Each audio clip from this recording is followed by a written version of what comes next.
Coloquei o versículo 8 na versão King James,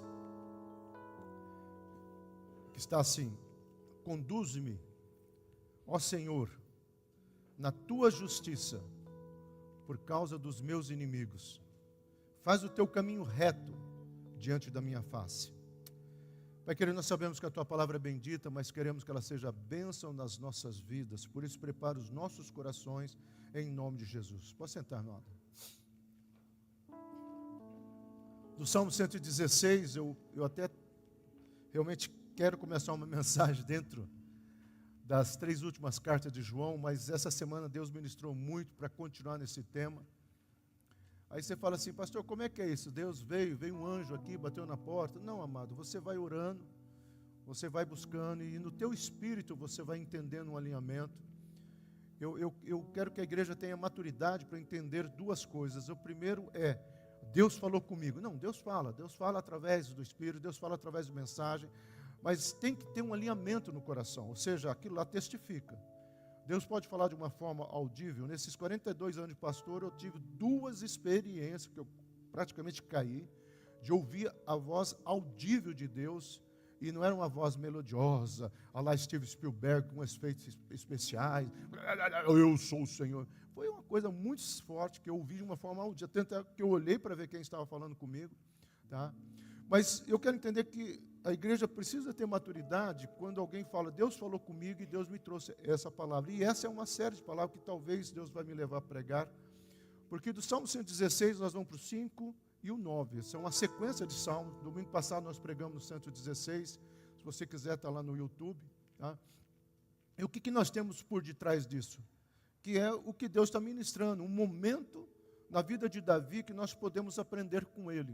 Um momento de angústia, um momento de luto, um momento de incerteza que ele estava passando. Para quem estava domingo passado, sabe, mas é importante repetir isso.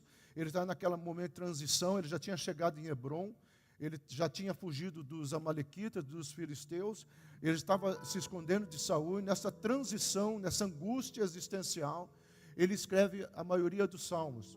E, aliás, essa é a questão do poeta. Charles Brown escreveu muitas músicas falando da sua angústia, o Chester do Linkin Park, o próprio James do Metallica. Todos os poetas, músicos, eles escrevem às vezes, e as melhores melodias, as melhores letras são resultados da crise existencial que eles estão passando. Davi nos deixa um legado muito grande de salmos, onde ele fala dessa crise existencial, dessa luta, dessa dificuldade, mas diferente talvez de um Chester que cometeu o seu suicídio, né, do Linkin Park, ou até do Charles Bronson, né? Charles Brown, né? Que cometeu o suicídio também, e tantos outros. Davi, ele vai se refugiar naquilo que tem que ser o nosso referencial. Ele vai se refugiar em Deus. É fácil refugiar em Deus? Sim, não. A religiosidade às vezes atrapalha, amado. Parece estranho, né? Nós somos religiosos, falando mal da religião. Não é isso. Quando eu falo que a religião atrapalha, eu quero que você pense no sistema religioso, que impõe coisas, impõe normas. O cara foi no monte e teve uma revelação, joia. Agora todo mundo vai para o monte para ter essa revelação. O cara veio aqui na frente e recebeu uma palavra profética. Talvez você vendo aqui na frente ou não, você vai receber ou não.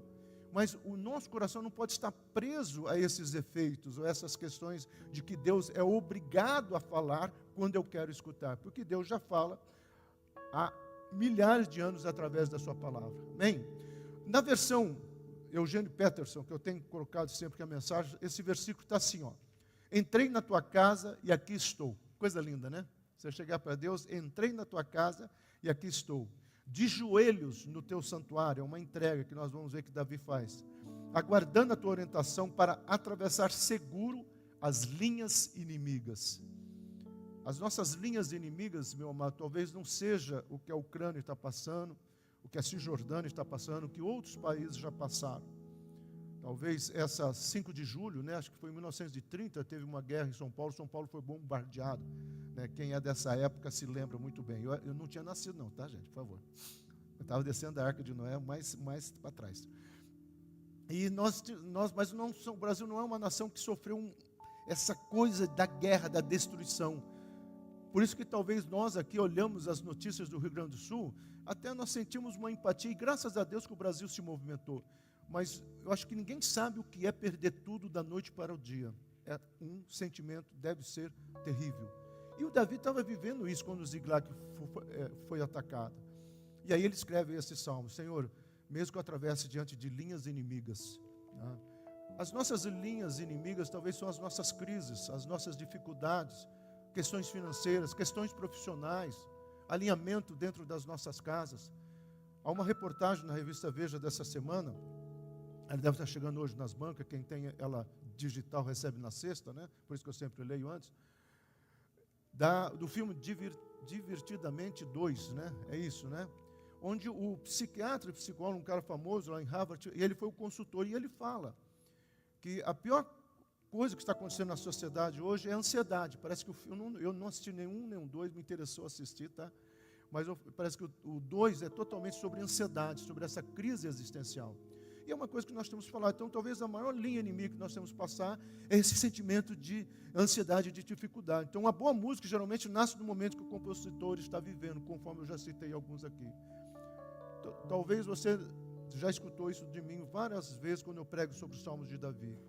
Aquele salmo que você ama, aquele salmo que você acha, ai, Deus falou na minha madrugada, aquele salmo 91 que fala aos corações das pessoas. Até algumas pessoas mistificam, né, exageram, usa aquilo lá como um totem tabu, coloca o salmo 91 para ver se a sogra vai embora logo, aberto na sala da casa, né? Né, Isaldo? Você faz isso, né? E aquela coisa toda assim, que às vezes as pessoas têm essa mania de mistificar. O brasileiro é assim.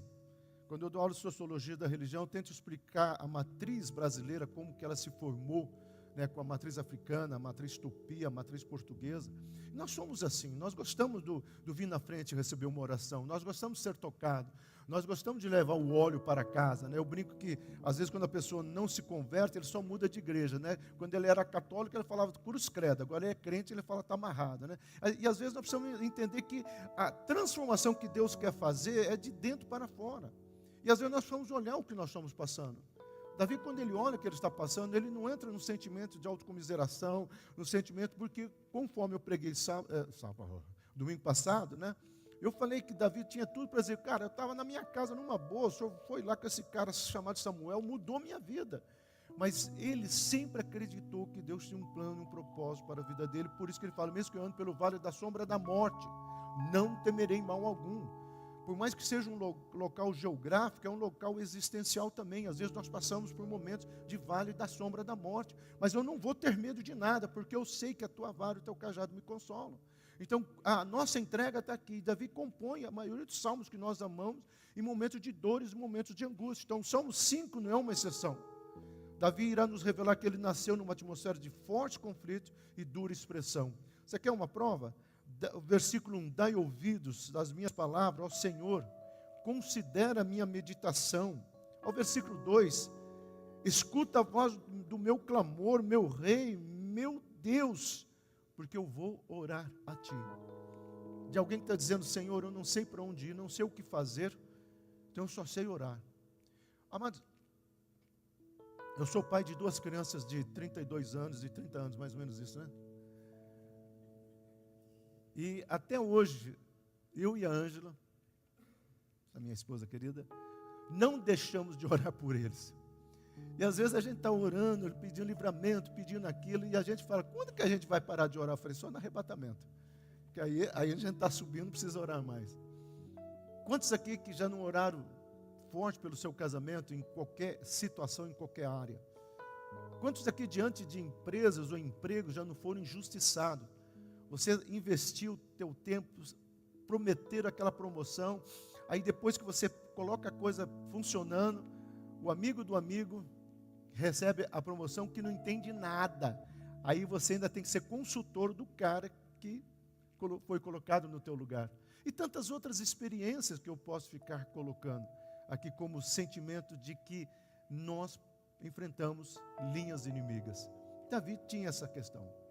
E nesse sentimento de atmosfera forte, por isso que eu falo, talvez aqui, diferente do Salmo 116, que ele já tinha chegado em Hebrom, talvez aqui ele estava no momento de transição entre Ziklag e Hebrom, Nós não sabemos geograficamente, fica muito difícil, tem muitos autores que tentam chutar o lugar, mas enfim, nós sabemos que ele está num momento assim de fuga, de angústia, e ele coloca algumas questões, tá? E ele vai colocar o que está na sua alma. Então todas as expressões evidenciam urgência e a energia do sentimento que pertence, de petições de Davi. Veja o versículo 5, eu me deitei e dormi, o privilégio de poucos.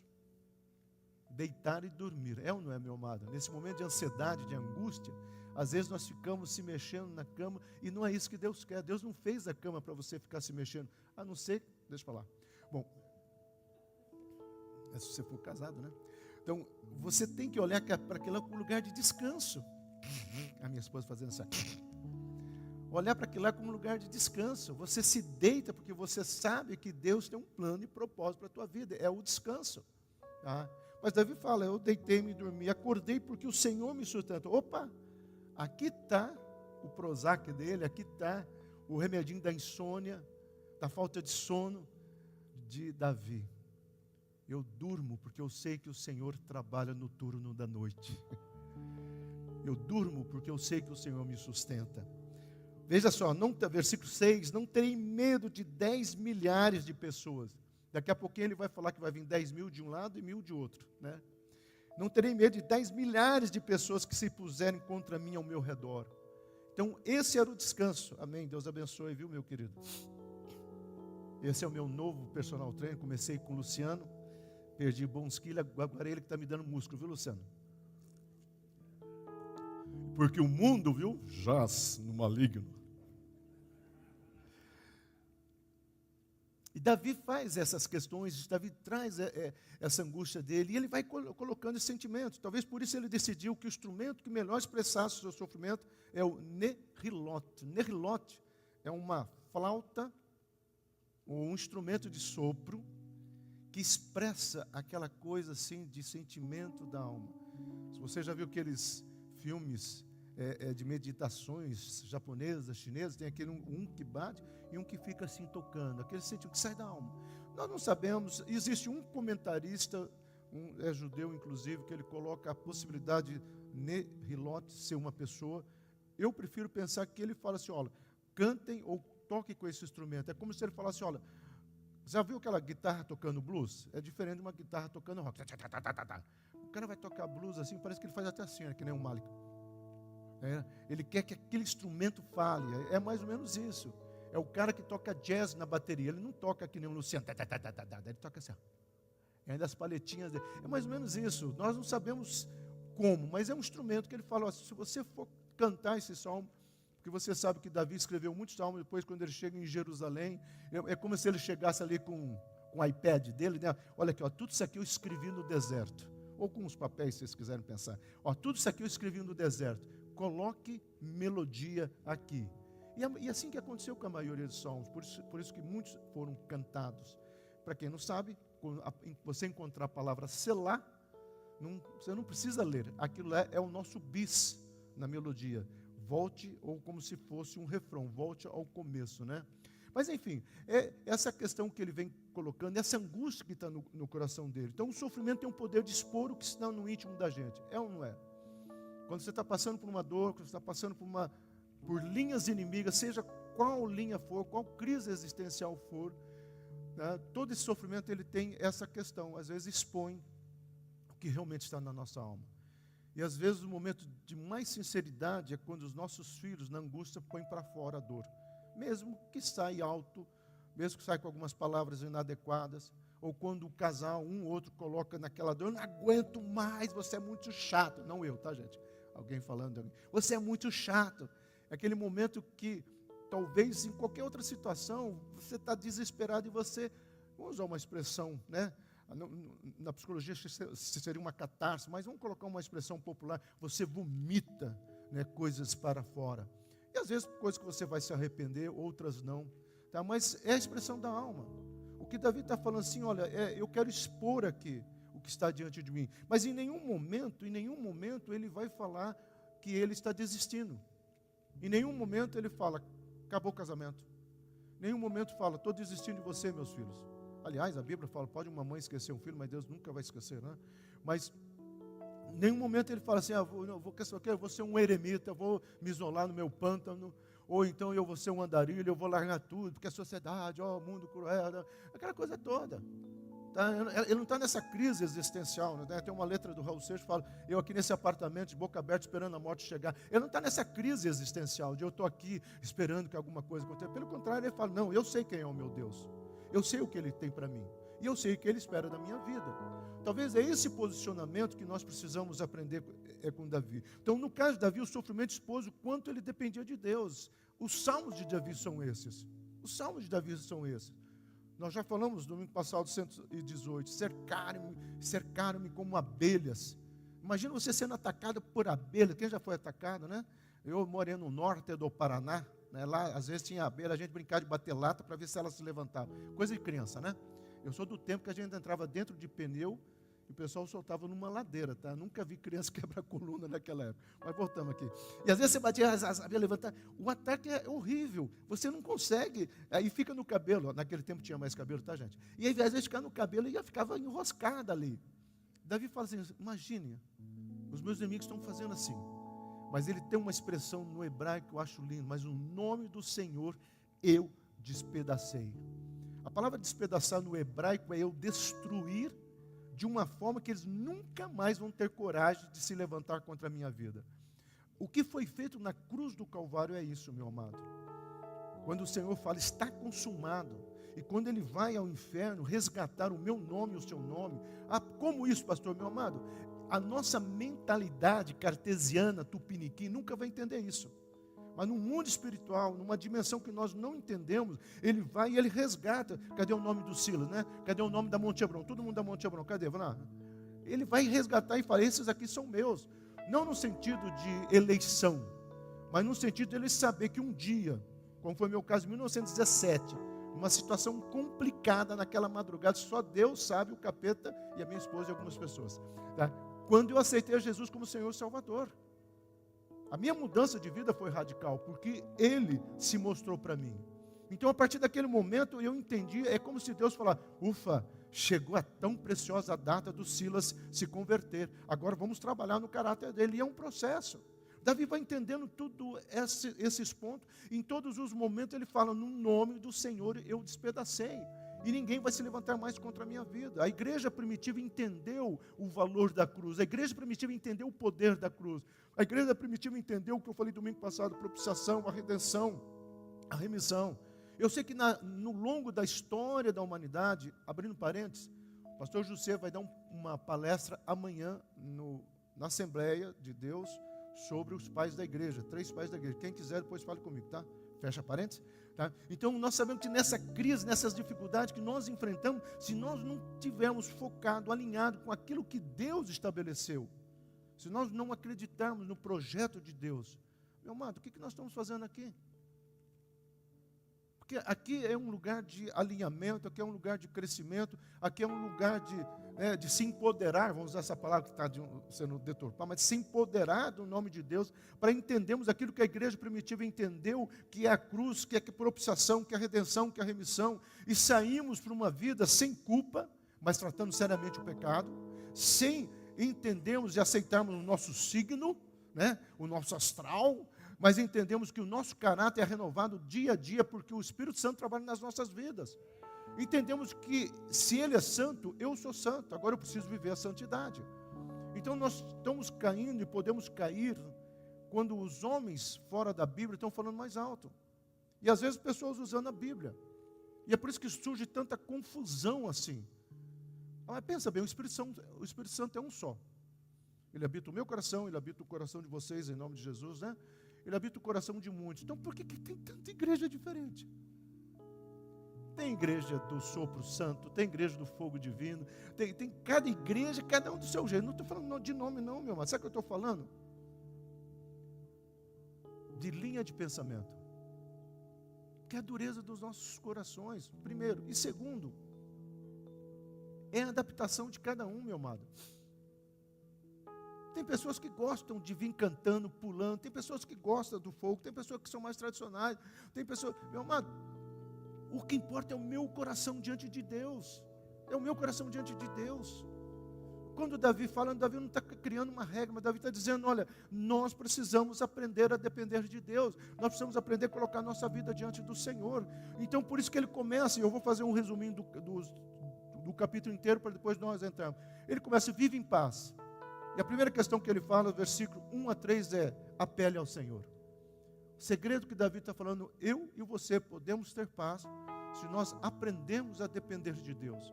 Meu amado, não é depender de Deus. Espírito Santo, bom dia, bom dia. É que roupa que eu ponho hoje? Espírito Santo, urim ou tumim? Eu vou assistir o filme. Não, tem pessoas que mistificaram tanto a caminhada com Deus, complicaram tanto a caminhada com Deus, que o Espírito Santo falou comigo. Vamos comer o quê? O Espírito Santo ainda não falou. Quando ele fala se é pizza ou hambúrguer, eu respondo. Sabe, eu estou exagerando? Não estou exagerando. Talvez o que Deus está querendo dizer e que nós precisamos aprender com Davi, Senhor, está aqui a minha vida, eu tenho decisões a tomar, eu tenho sabedoria a tomar, eu tenho raciocínio cognitivo, racional, cartesiano para tomar, mas vai na minha frente, abrindo as portas fechadas, endireite os meus caminhos, porque eu quero andar no teu caminho eterno. Olha que coisa tremenda. O próprio Davi fala assim, se existe alguma coisa errada na minha vida, sonda o meu coração, tira tudo aquilo que não te agrada. Ele não fala, aceite tudo aquilo que não te agrada, mas tire tudo aquilo que não te agrada. Apele ao Senhor. A segunda lição que ele coloca dos versículos 4 a 10 é, analise a situação diante do Senhor. Analise a situação. Meu amado, Deus não tem dificuldade da nossa sinceridade. Ele ama a nossa sinceridade. Você teria coragem, eu já citei uma vez numa série de mensagens, você teria coragem de chegar como Abacuque e dizer, morador de Uberlândia, eu vou subir na torre mais alta de Uberlândia, porque o senhor não está me escutando, eu estou orando aqui, o senhor não escuta. Quem que teria coragem de falar isso? Mas Abacuque teve. Subirei na torre mais alta de Jerusalém, porque o senhor não tem escutado as minhas orações. Aí Deus fala, vem cá, cara, deixa eu trabalhar com você.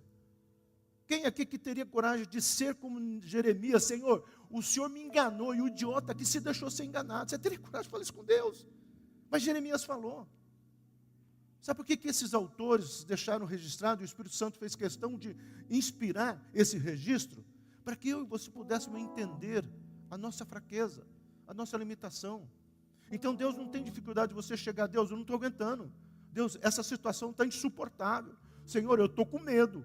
Deus, eu não estou vendo um beco sem saída. Diz, todo túnel tem uma luz no final, eu não estou vendo nem luz, estou vendo só trevas. Deus não tem dificuldade de você expor a situação diante dele, porque ele já sabe. Mas ele espera que no você expor, tá? Você está aprendendo a depender. Teologicamente, a gente não precisava orar. Teologicamente.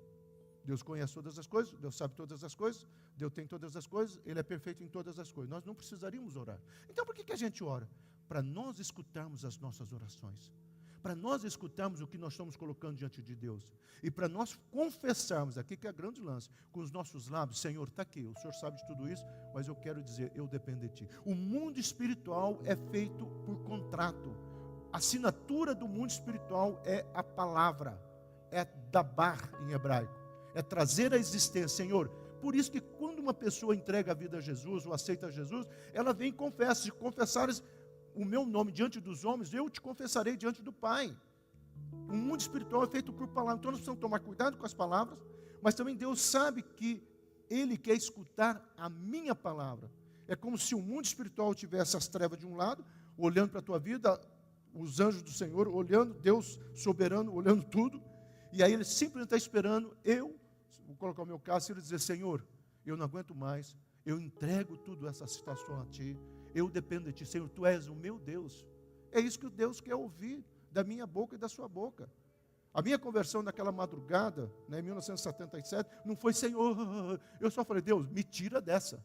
Foi a única frase que saiu da minha boca. E as portas foram se mexendo. E olha onde é que eu estou hoje. Um pouquinho menos bonito, mas mais charmoso. Tá? Mas Deus vem trabalhando em toda essa história. Porque Deus é maravilhoso. Então, apresente a situação para o Senhor, seja qual for. Aprenda a falar com Deus. Aprenda a escrever diante do Senhor. E por último, nos versículos 11 a 12, aclame ao Senhor. Essa palavra aclamar, tá? Ela não é apenas exaltar ou louvar ou adorar. A palavra aclamar, aclame ao Senhor, tem até uma música, né? Significa, Senhor, é uma entrega total. uma entrega total. Senhor, eu confesso, eu declaro, eu grito. A palavra aclamar está muito mais para a minha alma grita ao Senhor, a minha alma descansa no Senhor, a minha alma sabe quem é o nosso Deus. Por isso que ele termina esse capítulo falando exatamente sobre essa verdade. E aqui nós entramos, conduz-me, ó Senhor, na tua justiça. A palavra no hebraico para conduzir, meu amado, a palavra nachar, significa expressão do hebraico para o lugar de acolhimento, proteção, mesa do Pai. Eu prefiro pensar que Davi estava pensando na mesa do Pai. Por quê? Porque Davi está nessa transição, o sonho dele era estar em Jerusalém, ele tinha perdido muita coisa em Ziglag, os amalequitas estavam rodeando, os filisteus, os jebuseus ele já tinha vencido. Então nesse conflito todo, é como se ele falasse, Senhor, eu preciso sentar na tua mesa. Porque na cultura hebraica, a mesa, tanto é que tem muitos autores que pregam, que falam, tem um autor que escreveu um livro, A Mesa, né? Tá? A mesa tem um simbolismo profético. O Salmo 128 é de um homem sentado na mesa e olhando tudo aquilo que Deus tem feito. A mesa é um lugar de descanso, por isso Davi prepara uma mesa para mim, na frente dos meus inimigos. Parece idiota, né? O inimigo está vindo, imagina aqueles vikings, né? Demônios vikings, vindo caminhando, você senta na mesa, pode me servir. E você lá comendo, olhando os inimigos chegando. Coisa idiota, né? Meia, sei lá, masoquista por parte do Davi. Não, é que na mesa, quem é o dono da mesa, quem é o Senhor da mesa, ele traz toda a provisão necessária, inclusive a vitória. Por isso que na cultura hebraica, a ponta da mesa era para o Messias, porque quem senta na ponta, paga a conta. Na cultura hebraica, o Messias vai pagar a conta. E por isso que o lugar ficava vazio, até hoje. Só que isso virou um termo popular, muita brincadeira, né? Quem senta na ponta, paga a conta, né? Mas na realidade, na cultura, a mesa é um lugar de que quem está ocupando o centro, paga a conta. Por isso que ele usa, a última palavra dele foi essa, a conta está paga, está consumada. A palavra tetelestai no grego, está pago. O Silas não deve mais nada. E cada vez que ele pecar e confessar, eu vou perdoar. Se eu tiver que trabalhar com o caráter dele para ele criar vergonha na cara, eu vou trabalhar. Se ele começar a relativizar, eu vou trabalhar. Se ele começar a dar uma de palhacinho, eu vou trabalhar. Porque eu sou Deus. E eu quero que ele fique sentado na mesa. Qual foi as últimas palavras de Jesus? Olha, gente, o céu é lindo, é maravilhoso, vai ter anjinho. Não. Ele fala, eu estou indo preparar um lugar para vocês. E eu vou preparar uma mesa para vocês. E eu vou esperar vocês para sentar nessa mesa. Então, por isso que eu gosto da possibilidade de Davi estar expressando nessa conduzo, ou me leva à mesa, Senhor, na mesa da tua justiça. Nós não vamos trabalhar essa palavra tissat no hebraico, mas sabe o que Davi está falando? Que nessa mesa os meus inimigos serão julgados. Nessa mesa eu vou encontrar a paz que eu tanto procuro. Que Davi fala a paz que excede a todo entendimento. Então os ouvidos de Deus estão atentos para o nosso clamor, isso é fato. Mas isso não pode ser um refrão, porque às vezes o mundo, né, gospel religioso está cheio de refrões. Dai-me o que é meu, se tentaram matar os teus sonhos. Tá, mas, meu amado, você crê no que você está falando? Você crê que realmente Deus escuta o seu clamor? Porque se eu e você entendemos que cremos, nós tínhamos que estar clamando sempre. Se Deus escuta. É que nem aquela brincadeira que eu fiz, né? Nós cremos na libertação, mas tem um culto de libertação, não vem ninguém. Quer dizer, a conta não fecha. Nós cremos no culto do amigo, que é uma oportunidade de você trazer um visitante para ouvir a palavra de Deus, e no culto do amigo você não traz nenhum visitante. A conta não fecha. Aí nós entendemos que o Senhor é todo poderoso, o Senhor é o nosso pastor e nada nos faltará, mas quando a primeira coisa falta, nós começamos a cair em murmuração. Foi o grande pecado do povo no deserto. A nuvem, ó maná, vem maná. Gostando, a nuvem se mexendo, aquela coisa toda. De repente, aí Deus falou, vou ver como é que está o coração desse povo. Deus já sabia. Deuteronômio capítulo 8, ele fala, eu vos conduzi por esse deserto para que vocês pudessem saber o que estava no coração de vocês. E aí acabou a água. Água ruim, Moisés. Porque o Senhor nos tirou do Egito, Moisés, estava tão bom lá, para morrer nesse deserto, estava tão bom, levando chicotada, sendo escravo, não sabendo se o filho ia poder ficar vivo ou não, porque um decreto de Faraó matou um monte de gente. Olha a insegurança, olha o medo, olha, meu amado, Sabe qual é a pior pessoa? É aquela que se acostuma, porque nós estamos falando desse Salmo de 116, vivendo acima da mediocridade. É aquela que se acostuma com a sua mediocridade. Esse é o pior tipo de pessoa. Aquela que ouvida leva eu. Aquela que não tem perspectiva. Aquela que não é capaz de dobrar a mão e dizer, peraí, eu não sei como, não é um triunfalismo, nem esse ufanismo dos coaching da vida, nem esse triunfalismo da psicologia motivacional. Não, é algo centrado naquilo que Deus tem. Gente, eu creio, então eu vou clamar. Eu sei que os ouvidos do Senhor estão atentos, então eu vou clamar. Eu vou trazer à existência. Ana não se conformou. Foi diante de Deus, fez um clamor, sabendo que ele poderia mudar completamente a sua história. Há duas coisas que eu acho interessante em Ana. A primeira é que quando ela ora, ela não fala, Senhor, eu quero estar grávida. Não, ela fala, Senhor, eu quero um filho, e que ele seja homem. E eu quero ficar com ele até a idade de eu poder te devolver. Mas eu quero curtir um filho homem. Eu brinco, né, sempre que ela só não escolheu o signo porque ela não acreditava, senão ela ia falar, Senhor, eu quero um filho homem do signo de Áries. Quem nasceu em março e abril são os melhores, tá? Eu quero um filho que seja do signo de Áries, né? Na mais dia 29 de março. O meu signo é tão importante que a cidade de Curitiba parava para o meu aniversário, tá? 29 de março é aniversário de Curitiba, a cidade parava para o Silão. Mas vamos voltar aqui, né? Tá bom, eu estou voltando. Quando você olha para essa questão, meu amado, você começa a entender que o Senhor pode e o Senhor quer mudar. Então, Ana foi contemplada porque ela acreditou e ela clamou. E a segunda coisa que eu acho interessante é que Deus não deixou Ana na mão. Ela teve outros filhos. Não foi um. Porque às vezes a gente acha que foi só Samuel. Não, foram outros filhos. Deus abençoou. Porque quando Deus abençoa, superabundante graça vem sobre a minha vida e sobre a tua vida. Por isso que a palavra fala, onde o pecado acumulou, a graça se tornou muito maior. Por causa da restauração, por causa do posicionamento, por causa da minha e da sua conduta. Sim, Deus é um Deus que quer mudar completamente a minha história, como mudou de Ana. Que é só um outro personagem. Jonas se encontrava em uma situação angustiante, porém ele fez um clamor a Deus, ele ouviu a sua oração. Aqui é o cara que podia dizer, não, nesse buraco, dentro desse animal marinho, ou o hebraico, os rabinos falam que é Leviatã, uma serpente, né? João Ferreira botou a baleia, então tanto faz, tá, gente? Vamos botar a baleia para ninguém sair chateado, que não foi uma baleia que engoliu o Jonas. Ok, uma baleia engoliu o Jonas, tá, gente? Imagina lá dentro daquele animal, na profundeza do mar, né, o primeiro submarino que um homem manda uma mensagem, o sonar dele chega até os céus, e de repente aquela baleia, ele levou um período enorme, alguns colocam mais de 6 meses para chegar onde é que ele estava. Em menos de 3 horas, porque fala numa manhã, ele chega, ele faz todo o caminho de volta. Quando você está longe, até dá uma mensagem, quando você está fora dos planos de Deus, você está patinando no deserto, você leva 6 meses para chegar aonde você não deveria estar. Mas quando você volta, em menos de meio-dia você chega onde Deus quer estar. A igreja está aprendendo. Veja só, esse versículo que eu acho tremendo.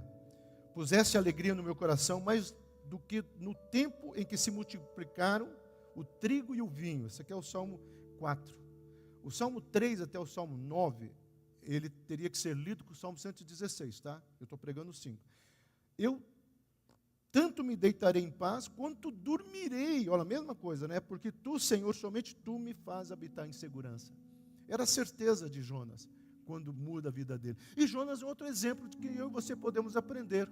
Porque quando Deus faz tudo o que ele tinha que fazer, em vez de Jonas cumprir a missão dada, missão cumprida, ele senta e começa a reclamar. E Deus ainda vem discutir com Jonas. Pô, Jonas, você está preocupado com isso? Olha o que aconteceu em Nínive.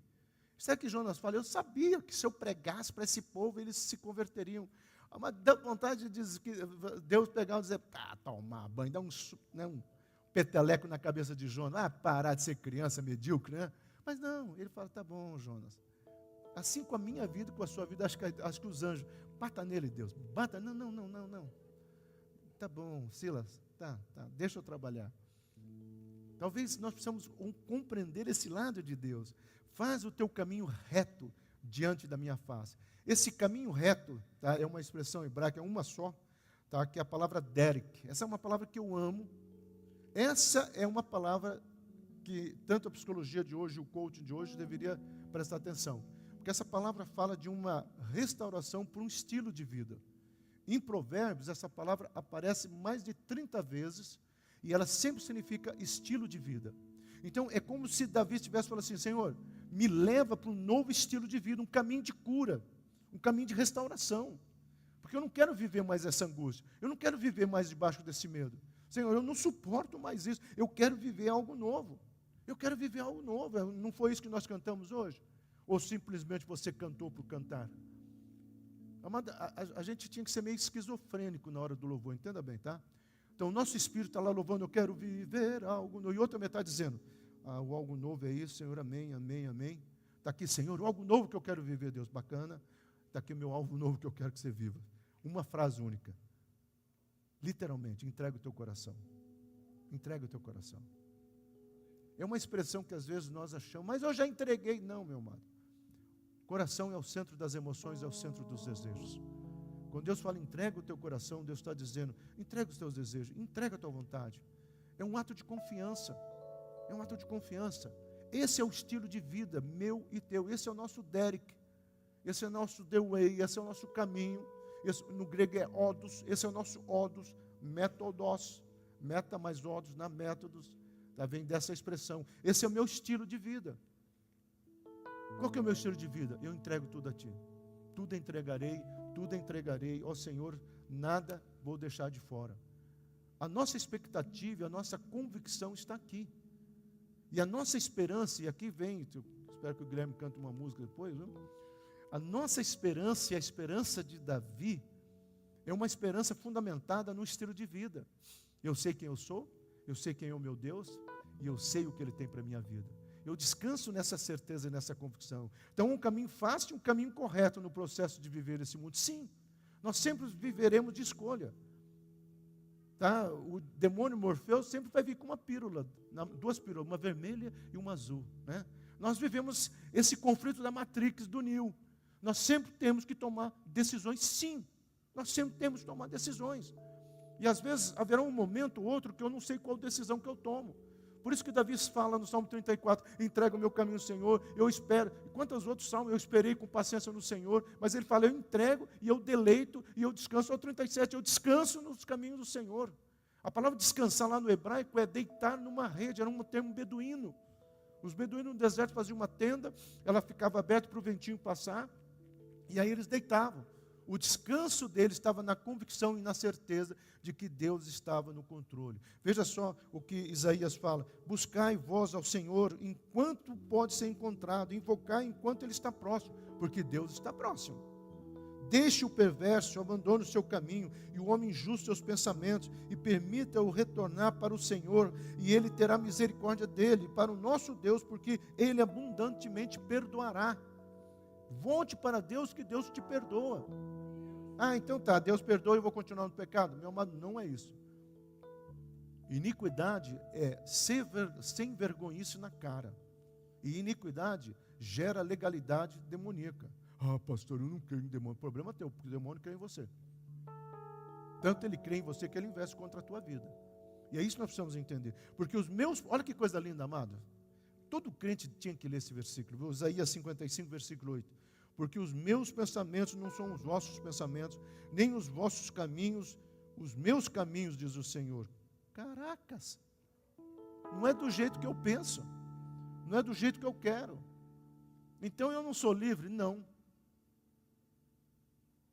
Porque eu estou preso a uma condição, mas nessa condição eu tenho o privilégio de ter a provisão do Pai. Nós precisamos entender.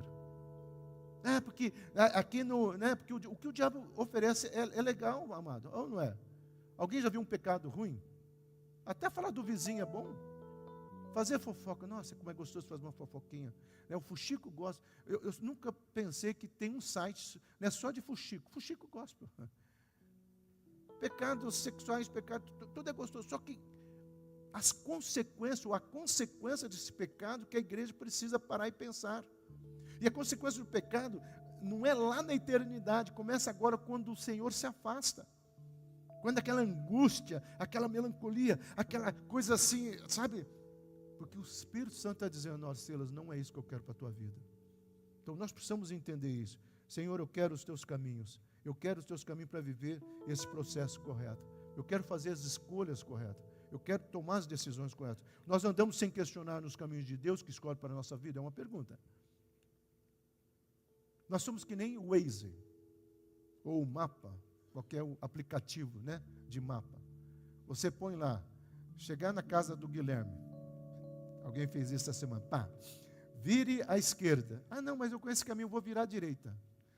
Redirecionando o caminho. Às vezes o mundo espiritual está sempre assim, redirecionando o caminho, redirecionando o caminho. Porque nós falamos que queremos obedecer, nós acreditamos na palavra, mas quando Deus mostra a direção, nós sempre queremos fazer do nosso jeito. É ou não é? É, mano, não adianta dizer que não é, porque é. Nós somos o povo no deserto. Saímos do Egito, esquecemos a vida miserável que nós temos no Egito, e de repente, por causa de uma situaçãozinha, ficamos magoadinhos com Deus. Porque nós achamos que Deus é o Aladim da lâmpada mágica para ficar simplesmente atendendo os nossos pedidos.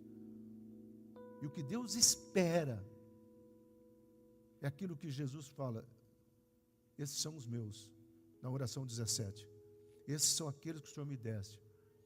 Guarda-os, livra-os do mal, porque eu estou indo preparar uma mesa para eles. O que Deus espera é que nós possamos, sem questionar, é difícil? Não. Não é você, mas você não acabou de falar que nós não temos Urim e Tumim. Meu amado, Urim e Tumim é o Espírito Santo. Seja a paz de Cristo o hábito do vosso coração. Agora nós temos que ter bom senso. Eu já disse que não adianta você abrir o computador, entrar no site pornô e dizer, Senhor, se o Senhor não quiser que eu veja pornografia, que caia a internet. Se bem que ela está caindo esses dias, né? Não é o diabo não, tá? Que caia a internet. Vai cair, não vai nada. Aquele dia a internet vai estar super. Já ouviram quantas vezes eu falando isso aqui? Sou eu que tenho que entrar e dizer, isso aqui não é para mim, eu não quero isso. E tomar as providências necessárias. É uma questão de atitude. Então Deus tem um caminho para cada um de nós, que termina na Jerusalém Celestial. Viu aqui? Nós estamos desse caminho, entender da Jerusalém Celestial. Amado, eu estou preparando para mim todos os versículos do Velho ao Novo Testamento que fala dos céus, de um lugar novo, da habitação dos anjos, habitação de Deus. Eu estou lendo muito sobre o pensamento grego helenista, o gnosticismo, que eu vou dar aula agora, né? Eu já dei o primeiro semestre, vou dar o segundo. Nesse segundo nós vamos entrar em exegese bíblica. E eu vou trabalhar isso. Só que eu estou impressionado comigo mesmo. Entenda bem, viu, Flávio? Eu sempre me impressiono comigo mesmo, mas agora no sentido intelectual, tá? Eu estou impressionado comigo mesmo que eu tenho versículo não tinha prestado atenção. E é isso que às vezes eu falo para o meu aluno. Eu posso lidar com a Bíblia no original, no hebraico, há anos, mas tem coisas que sempre se renovam. E eu estou impressionado com tanto de versículo que fala desse mundo espiritual, que, pastor, o senhor não sabia, sabia, mas eu estou separando os versículos no original e coisa tremenda. Coisa tremenda. Quem sabe vir uma aula um dia para o Projeto Caleb ou uma mensagem. Eu prefiro que seja uma mensagem. Falar, o céu é o nosso lugar. Tem uma música, né? É para onde eu vou, para onde eu vou. O céu é o nosso. Tem. Mas muitos, meu amado, têm literalmente parado na beira do caminho. Sentado à beira do caminho, né? Como dizia o Erasmo Carlos, não, quem é da Jovem Guarda sabe. Não é isso que eu estou falando. Sentado à beira do caminho, às vezes as pessoas estão ficando, se acomodando, com medo, ou levando a vida cristã de uma forma tão religiosa. Eu tenho a Bíblia, sai capeta, em nome da Bíblia. Aí o capeta vai dizer, que versão que é essa? É King James? Qual que é? O capeta vai rir da tua cara. Eu estou tomando a ceia. Aqui capeta, estou tomando a ceia. Bum. Isso é suco, Jota. Vocês estão entendendo? Ou eu estou indo na igreja todo domingo. Você vai lá, não para me enfrentar, você vai lá para ser forte e viver os sonhos do Pai. O capeta é mais crente que a gente.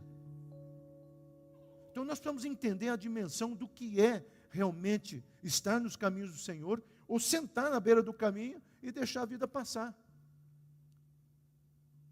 Nós precisamos tomar posicionamento. Mais do que nunca é hora de nós tomarmos posicionamento. E esse posicionamento às vezes vai custar decisões que a nossa alma vai brigar, vai lutar, tá? E vai dizer, não, eu quero, porque a nossa alma é infantil. Por como é infantil, uma criança não gosta do não, a nossa alma não gosta do não. Uma criança quer agora, eu quero. Nossa alma quer o imediatismo. Mas o Senhor não quer crianças. O Senhor quer homens espirituais. Porque, meu amado, não só na Nova Jerusalém, mas pós-Nova Jerusalém nós reinaremos nessa terra. Mas nós começamos a aprender a reinar aqui. Davi foi treinado no deserto para ser rei de Jerusalém. Cometeu erros, cometeu.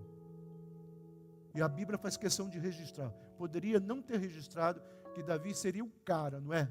Mas a Bíblia faz questão de registrar para mostrar que assim como ele teve falhas, eu também tive falhas e tenho falhas, mas nós podemos ainda ser um homem segundo o coração de Deus. Pastor, qual que é a diferença? Arrependimento, mudança de caráter, posicionamento. É isso que Deus espera.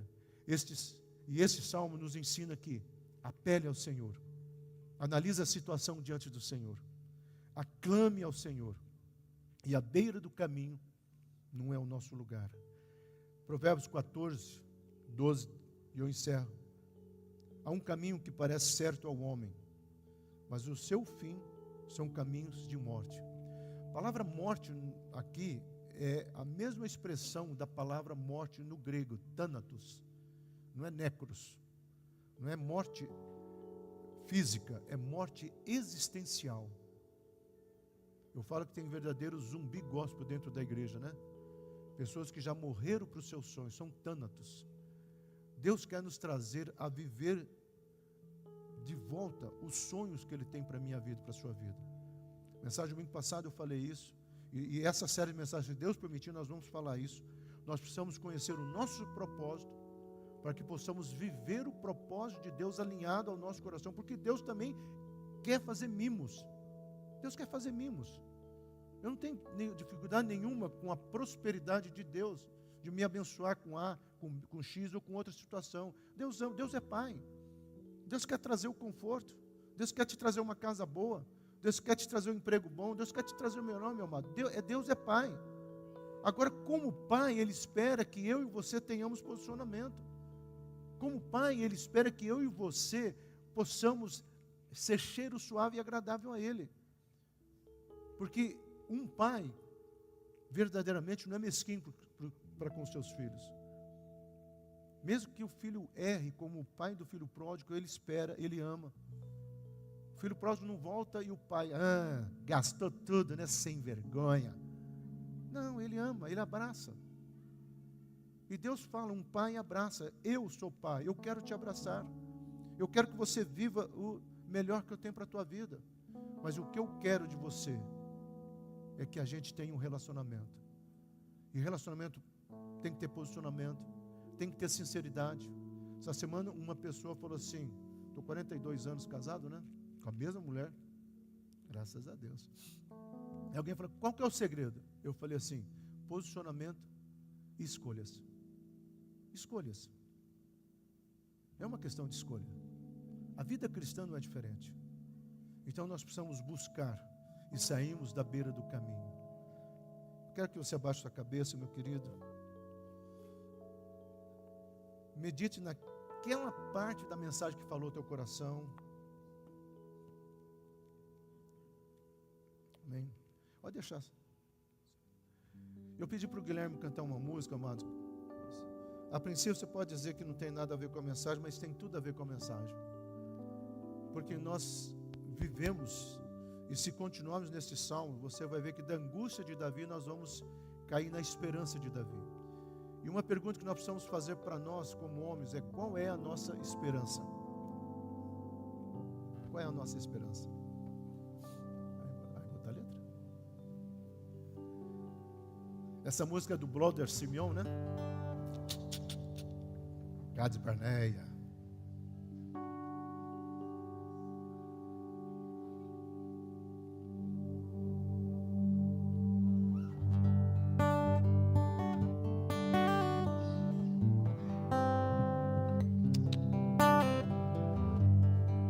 esperança de um dia poder vê-lo, em sua presença poder permanecer. Leva-me a caminhar numa eterna dimensão,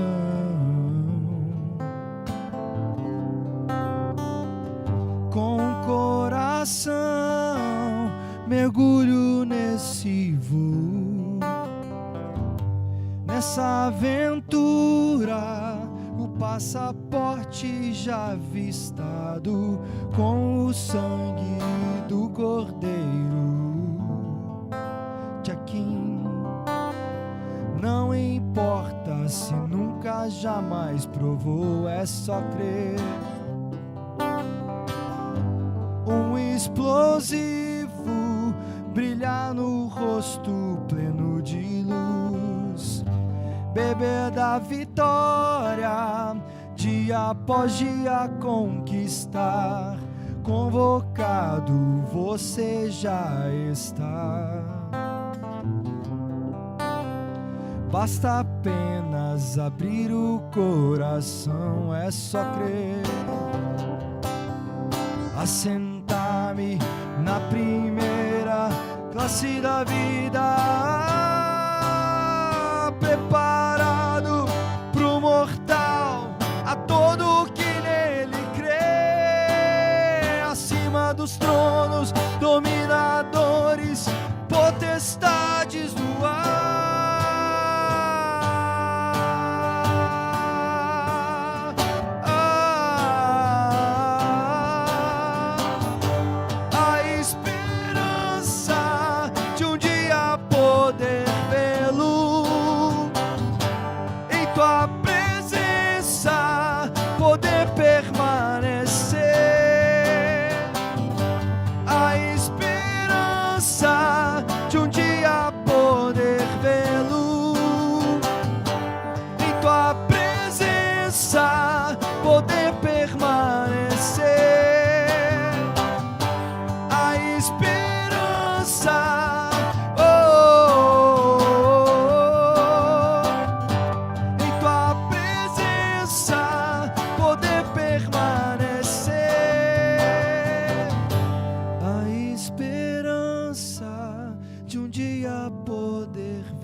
Tua presença, poder permanecer.